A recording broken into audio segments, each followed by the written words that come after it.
Hi, JC here with another Pacific Fence Spotlight. Today we are at Emerald City Comic Con, wrapping up the Rustycon show. And now, Rustycon was kind of fun. Unfortunately, I had a lot of panels to do. I actually had like 6-7 panels at Rustycon to actually be a part of, not just attend, but to actually be a panelist on. Unfortunately, that cut into my filming time. The only thing I was able to get was an interview with the guests of honor. Now, downside, I screwed up the audio yet again, so I apologize for that. So it's going to be not the greatest of audios, but at least you have the interview, and here they are. Now, Jim, tell us a little bit about yourself. What's your background? I mean, where did you grow up? I grew up in the wilds of Southern California, in the city of Anaheim. Still live there, and moved away for about a year to Northern California so that I could get some weather like Seattle has. And a year of it was plenty. And I graduated from Cal State Fullerton in 1974 with an MA degree in literature. Started teaching, and I've been teaching ever since. Excellent, excellent. What is your favorite genre of book to write? Do you write, I mean, just science fiction? Do you do fantasy? Do you just... You know, I think since I don't understand any science at all, my science fiction is heavily fantastic. So although some of my books have had a science fiction logo on it from Ace, most of them have been fantasies. When my third book came out, there's a thing called The Digging Leviathan, set in Southern California. It's a Hollow Earth book, basically. I understood it to be a fantasy. But it was published as science fiction, and my editor, Susan Allison at Ace, said it was science fiction by virtue of the fact that it had a machine in it. If it has a machine, it can't be fantasy, it's got to be... And I thought that the machine was actually built out of a bunch of junk parts that were bought at the dime store, but it didn't really matter, it was a machine nonetheless. So yeah, some science fiction, but mostly fantasy. Okay. Now, yeah, how long have you been writing now? I sold my first short story professionally in, I think it was 1976. I might be slightly off there, but I believe it was 1976. Now, I read off Wikipedia, and of course we all know how Wikipedia is accurate, but I read off Wikipedia that you were actually mentored by Philip K. Dick. I was friends with Philip K. Dick. The times we talked about literature, I could count on the fingers of one hand. So the word mentored is a little, yeah. Just a bit of an exaggeration. Right. We hung out together between around 1974 and his death in 82, probably. So about 5 or 6 years, probably, that we were friends. And one of your books is winner of the Philip K. Dick Award. How did that feel when you won that award, knowing this person? I was ecstatic. It was the first of my books to win an award, so it was a big thrill. Also, it came with a $500 check. That was pretty nice. I like that. All right, now, Teresa, I got to say, feathers. That I've never heard of a concept of feathers before. What made you think, oh, this would be a really good medium? Well, there are actually a lot of people that paint on them. I did a little research and I found evidence of it back into the 1500s.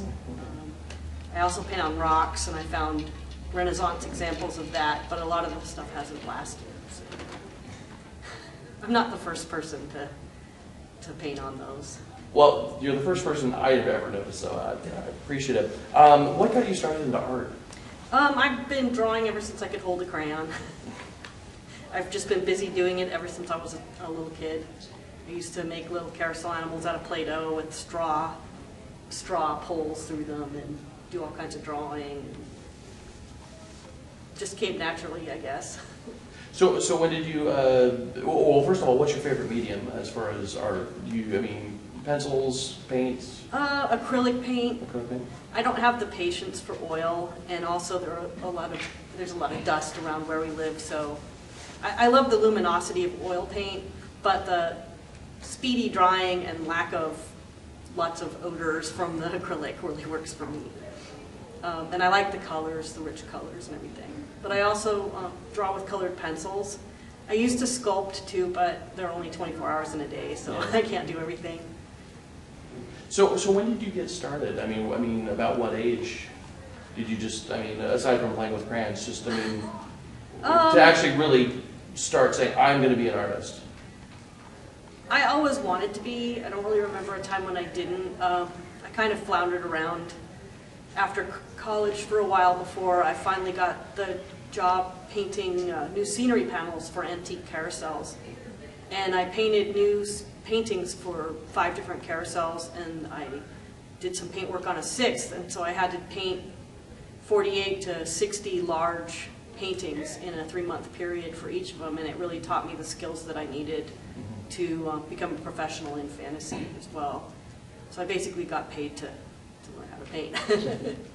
Now, when did you start getting started as far as the con circuit? Have you always been a con fan, or? I did my first convention art show when I was still in college in 1987, and some people that I babysat for went to conventions all the time, and they thought that it would be a good fit for me. So they paid my panel fees, and I put my art in the show, and I sold a few pieces. It was a few years before I really got going doing it regularly, and I started attending Comic-Con, and I saw they had an art show, and I'd done an art show before, so I started putting my things in there, and it kind of took off from there. But Comic-Con is actually my home convention. Down in San Francisco? In San Diego, yeah. So, first of all, David, where are you from? I'm from Ogden, Utah. Now, is that where you grew up, or just where you're currently living?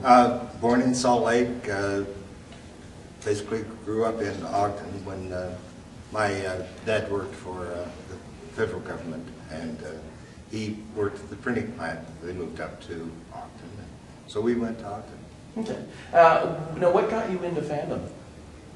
Just aside from being a fan, I mean... I was more of a mystery fan than a science fiction fan. And when I retired about 15 years ago, I worked for the Air Force. I decided it was time to get back into writing fiction. So I took a writing workshop down at Brigham Young University, and the people who were in charge of it said, if you're really serious about writing science fiction, you have to start going to science fiction conventions. So I started going, and I have a tendency to take over and do things. And so I started being a moderator on panels, because sometimes there was a particular panel, a particular person in this convention. This is Conduit, which is the spring, summer convention in Utah. And if he was in the room, I wouldn't go in the room, because he would take over from the audience. And then I found out that I had the ability that I could kind of control things as a moderator. Then we had a guy by the name of David Brin, who came as our guest of honor. He had, in 1996, he had started up a group with other killer bees called Reading for the Future, which basically is, we have to get the kids reading, because if we don't get the kids reading, then we won't have the, people continuing on with buying books and keeping conventions going. And I kind of bought his line and hook, along and sinker, and became known for working with specific panels like science fiction in the classroom and things like that.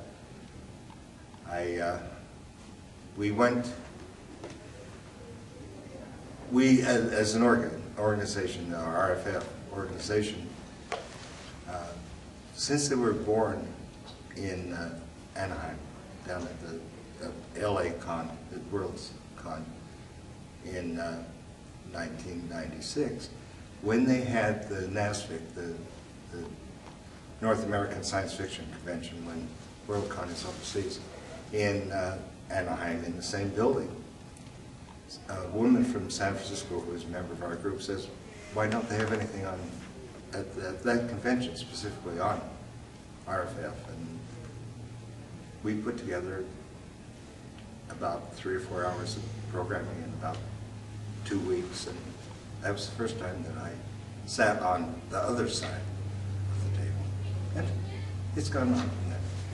Next up, this is officially the last show of season 2, even though it is already well into 2010. But this is officially the last show of season 2. Our first show of season 3 will be Conflict. Yes, I finally managed to get back. I'm very happy about that, and it's going to be a lot of fun. So until next time, this is JC reminding you to get your geek on with Pacific Fen Spotlight. I scream and shout so you can hear. I tell you that the end is near. I still can't stand, I still can't think. You win me with my favorite drink. Give me that glass, though I feel asinine. If I can't grump, I'll drink plum wine.